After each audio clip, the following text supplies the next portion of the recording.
یہ کیا تھا؟ یہ کوئی ڈیموکریٹک ایکٹ ہے انبیاء کا کہ ایک ون فائن ڈے کہنا کہ سرنڈر ٹو وٹ آئی سے؟ یہ ڈکٹیٹرشپ ہے، یہ اٹر ڈکٹیٹرشپ ہے جو انبیاء علیہ السلام نے کیا۔ اب یہاں یہ لوگ مجھ سے جدا ہوتے ہیں، کہتے ہیں جی آپ نبی کی بات کریں، ہم نبی کے بعد کی بات کریں۔ اچھا جی، نبی کے بعد کی بات کر لیتے ہیں۔ اور جب وہ پبلک اوپینین لے کے آئے تو انہوں نے کہا علی علیہ السلام، لوگ تو آپ ہی کو مان رہے ہیں۔ اب دیکھیں لمحہ فکریہ دیکھیں، لوگ تو آپ ہی کو مان رہے ہیں، تو اب آپ ہاتھ آگے کریں تاکہ میں آپ کے ہاتھ بیعت کروں اور آپ کو خلیفہ مانوں۔ شرط میری یہ ہے کہ آپ نے شیخین کی طرز پہ حکومت چلانی۔ تو مولا علی نے ہاتھ پیچھے کر لیا۔ ہمارا اسلام خلفائے راشدین کا صرف اور صرف ملٹری ڈکٹیٹرشپ تھی، جس کو ملٹری اسٹیبلشمنٹ کہتے ہیں ماڈرن ڈے ٹرمز میں۔ جتنے بدر کے، احد کے، خندق کے، تبوک کے، ان جنگوں کے جتنے غازی تھے ہمارے اصحاب، یہی لوگ آگے چل کے آپ کی پوری ہسٹری میں خلیفہ بنائیں۔ یہ ملیٹنٹ تھے، ملٹری اسٹیبلشمنٹ تھی جنہوں نے خلافت در خلافت در خلافت دیکھی ہے۔ There is no such thing as democracy in all 4 and 5 خلافت راشدہ میں، حسن علیہ السلام تک کوئی بھی ڈیموکریسی سے نہیں آیا۔ یہ کہاں سے کوئی ڈیموکریسی لے آتا ہے، مجھے سمجھ نہیں آتی۔ یہ تھے ہی وارئرز۔ اب وارئرز اس زمانے میں ہم کہتے ہیں تو وارئر، اس زمانے میں ہم کہیں تو ملٹری کہیں گے نا وارئرز کو۔ میں تو وارئر نہیں ہوں نا، میں آپ کا وارئر تو حافظ صاحب ہے نا۔ آج کے دور کا وارئر پاکستان میں کون ہے؟ وہ جس کی صبح ہوتی ہے وردی میں جنگ کے لیے تیار، گولی کھانے مارنے کے لیے، اور رات ہوتی ہے گن رکھ کے وردی اتار کے سونے میں، یہ ہوتا ہے وارئر۔ جو ڈیموکریسی کا جو کانسیپٹ ہے ہم نے اپنی لاسٹ پوڈ کاسٹ میں لائٹلی ٹچ بھی کیا تھا، تو اسی وقت میرے دماغ میں آیا تھا کہ میں آپ کے سامنے آپ سے یہ میں ڈیٹیل میں ڈسکس کروں گا۔ تو پہلی چیز تو یہ کہ جو اسلام میں خاص طور پہ جیسے غامدی صاحب کا ہے، غامدی صاحب کہتے ہیں کہ جی قرآن میں ہی ہے جی ڈیموکریسی ہی اسلامک، مطلب جو اسلام کا سسٹم ہے وہ ڈیموکریسی ہے۔ تو پہلے تو یہ کہ دین کے پرسپیکٹو سے یہ بتائیں کہ ڈیموکریسی واقعی دینی، یعنی کہ ہمارے دین کا، اسلام کا گیون سسٹم ہے، اور اگر نہیں ہے تو کیا سسٹم ہے؟ دیکھیں بصد احترام کے ساتھ جاوید احمد غامدی صاحب میرے بڑے ہی پرسنل فیوریٹ پرسن ہیں، as a person, as a personality.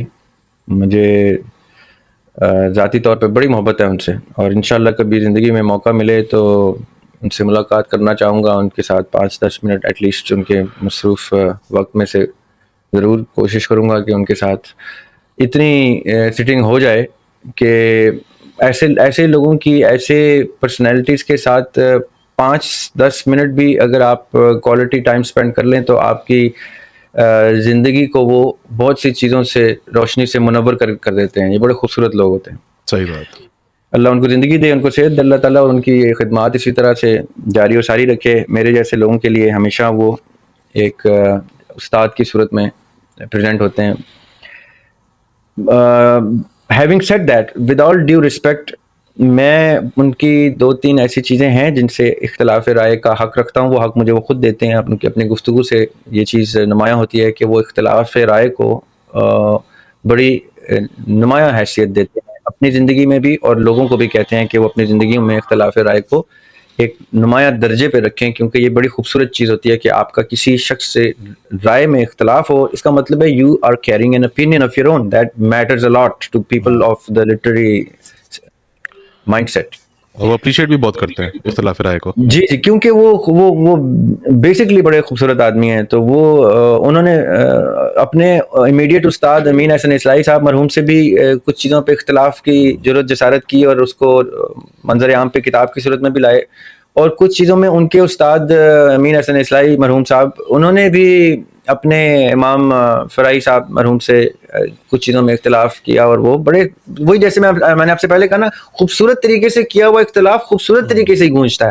آج بھی میں خوبصورتی سے ہی اس کو یاد کروں گا، ان کی گفتگو کو، کیونکہ انہوں نے وہ تنقید یا اختلاف بھی کیا تو خوبصورت طریقے سے کیا، بالکل، اور کتابی طریقے سے کیا۔ ایسے نہیں کہ بس ویڈیو بنا کے باتیں کر دیں، انہوں نے باقاعدہ اس کے اوپر کتابیں تحریر کی ہیں اور اس پہ دلائل کے ساتھ کیا۔ دلائل سائٹ کیے ہیں، سورسز سائٹ کیے ہیں، بالکل جی جی۔ اور آپ یقین کریں کہ یہ جو آپ کا چیپٹر ہے نا ڈیموکریسی کا، خاص طور پہ اس کے اوپر میں باقاعدہ طور پہ جلد ہی آپ کے سامنے وہ آرٹیکل آئے گا، میں آرٹیکل کی صورت میں وہ سامنے رکھ رہا ہوں۔ اس کا ٹائٹل ہی امرہم شورا بینہم ہے۔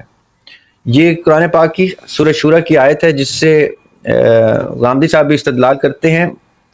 فرق کہاں آتا ہے؟ جہاں وہ اس آیت کو میرے اندازے میں تھوڑا سا اوپن اینڈڈ چھوڑتے ہیں۔ وہ کہتے ہیں کہ جمہور یا عوام یا ریاست کے باشندوں کی چوائس ہے یہ کہ وہ کس سسٹم کے تحت اپنے حکمران کا تعین کریں. میں سمجھتا ہوں مجھ پہ سورہ شورا کی آیات اور طریقے سے منعکس ہوتی ہیں میرے دل و دماغ پہ. میں یہ سمجھتا ہوں کہ انہی آیات میں اللہ تعالیٰ، چیپٹر کا نام بھی شورا مطلب مشورہ، اور میں سمجھتا ہوں کہ مشورے میں اور رائے شماری میں بڑا نمایاں فرق ہے. اتنا مبہم نہیں ہے، اتنا تھن لائن نہیں ہے کہ سمجھ نہ آئے، کبھی آپ ادھر ہو جائیں کبھی. میرے انداز میں بڑا نمایاں فرق ہے رائے شماری میں اور مشورے میں. مثال کے طور پہ ہم کشمیر کے حوالے سے گفتگو کرتے ہیں کہ کشمیر کو پلیبسائٹ کا رائٹ ہے، the right to for every single Kashmiri to vote for اور against the occupation of India. یہ ہم جو پلیبسائٹ کی بات کرتے ہیں تو اس کا مطلب یہ کہ ہر شخص نے جو ایک سرٹن ایج کو پہنچ جاتا ہے اپنے آئی ڈونٹ نو وہاں پہ اب 18 سال ہے یا 21 سال جو بھی عمر کا بیریئر ہے، وہ کراس کرنے کے بعد وہ حق رکھتا ہے کہ وہ ووٹ دے کے بتائے کہ میں انڈیا کے ساتھ کشمیر کو رکھنا چاہتا ہوں یا انڈیپینڈنٹ کشمیر رہے. یہ ہر کشمیری کا بنیادی رائٹ ہم ڈیموکریسی کے پیرائے میں دیکھتے ہیں. جہاں میں ڈیموکریسی کے حق میں ہوں، میں یہ سمجھتا ہوں کہ جن چیزوں میں ہر شخص کی رائے کی ویلیو ہے ان میں سے کچھ چیزیں ایسی ہیں جہاں میسز نے بتانا ہے کہ ہم کسی اور ریاست کے زیر سایہ پلنا چاہتے ہیں یا اپنا تشخص، اپنی آئیڈینٹی، اپنی شناخت، اپنی نیشنلٹی اسٹیبلش کرنا چاہتے ہیں. یہ یہاں پہ رائے شماری میٹر کرے گی. کیونکہ یہاں پہ لوگوں کے سامنے یہ دکھایا جا رہا ہے کہ انڈیا نے کشمیر کو اللیگلی آکیوپائی نہیں کیا. یہ انڈیا کا ایک سٹینس ہے. میں ذاتی طور پہ سمجھتا ہوں کہ اگر انڈیا کا یہ سٹینس ویلڈ ہے تو ان کو تو ڈر ہی نہیں ہونا چاہیے. ان کو چاہیے پھر عوام کو سے لے لیں رائے ایک ایک باشندے سے. اگر وہ بھی یہ کہتے ہیں کہ ہاں ہم اکیلے نہیں سروائیو کر سکیں گے، ہم انڈیا کے ساتھ ہی رہنا چاہتے ہیں، تو پھر بحث ہی ختم ہو جاتی ہے. کیونکہ آپ نے ہر باشندے کی رائے لے لی ہے اور اس میں میجورٹی اگر یہ کہہ دے کہ ہم انڈین آکیپائڈ رہنا چاہتے ہیں تو پھر پاکستان یا ذریعہ ہاشمی کا کوئی رائٹ نہیں ہے کہ وہ بولے، کیونکہ ذریعہ ہاشمی پاکستانی ہے اور پاکستان اپنی بارڈرز کے اندر ہے. وہ کشمیر کی سے ان کا رائے شماری کے بعد تعین کردہ حق نہیں چھین سکتا. لائک وائز انڈیا بھی نہیں چھین سکتا. پھر اگر میجورٹی یہ کہہ دے کہ ہم انڈیپینڈنٹ ہونا چاہتے ہیں تو پھر پاکستان بھی اس کو اپنے اختیار میں نہیں لا سکتا اور انڈیا بھی نہیں لا سکتا. یہاں تک میں رائے شماری کے حق میں ہوں. لیکن جہاں پہ آتا ہے کہ ایک معاشرہ جو اپنے آپ کو اسلامی معاشرہ کہے، اپنی زندگی کو اسلامی اقدار پر مرتب کرنا چاہے، میرے اندازے میں وہ معاشرہ اپنا رائٹ اللہ کے حوالے کرتا ہے. یہ بات سمجھیے گا. اسلامی معاشرہ کبھی بھی اپنے حکمران کا رائٹ معاشرہ اپنے پاس نہیں رکھتا، اللہ تعالیٰ کے اصولوں کے سامنے سرنڈر کرتا ہے. بیسک ڈفرنس ڈیموکریسی کا یہیں سے ختم ہو جاتا ہے.